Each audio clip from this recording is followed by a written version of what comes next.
Il reviendra pas, Johannes, hein. Il reviendra pas dans cette fin de parcours. Quelle désillusion pour Johannes Beu qui pensait lever les bras sur cette ligne d'arrivée. Allez, on s'intéresse à ce qui se passe derrière. Quentin Fillon-Maillet qui fait l'effort, qui est repassé devant le Norvégien. Allez Quentin, il faut partir tout de suite si tu veux ta médaille de bronze, car Martin est en train de rentrer. Tarier est en train de lâcher. Ouais, ça lâche pour Tarier. Allez Martin, faut se battre, mais vous le voyez, il y a ces 3 secondes de trop. Malheureusement, ça va être compliqué hein, sur cette partie de revenir désormais pour Martin. Et Pidruchny, intouchable. En ski, aujourd'hui, il est fort, il est très fort. Et Johannes ne peut rien faire. Hein. C'est épatant là ce qu'est en train de faire l'Ukrainien. C'est surprenant. On s'y attendait pas de le voir à ce niveau-là. Dmytro Pidruchny qui n'est pas monté la moindre fois de toute sa carrière sur le podium de la Coupe du Monde et qui va venir comme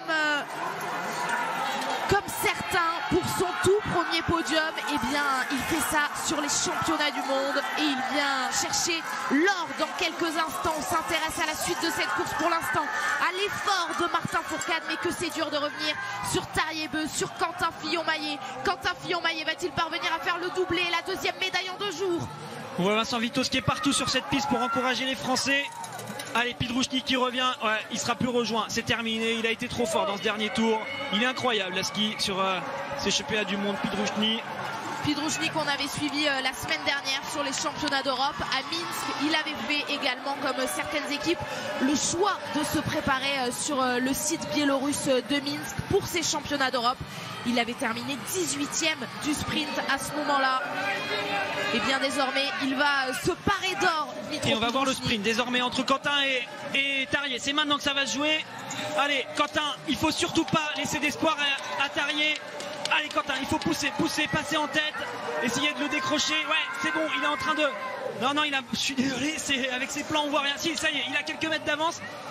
Mais il peut revenir à l'aspiration. Tarier, ça va être chaud, car je pense que Tarier Beu est mieux placé malheureusement. Pour Pidruchny, c'est gagné. Il rentre dans le stade, Johannes n'est pas là. Et ça continue, ce sprint entre Quentin Fillon-Maillet et entre Tarier Beu jusqu'au bout, jusque dans ces derniers mètres. Faut pousser maintenant, il a perdu un peu de vitesse, il a voulu passer à un endroit où ça servait à rien de passer.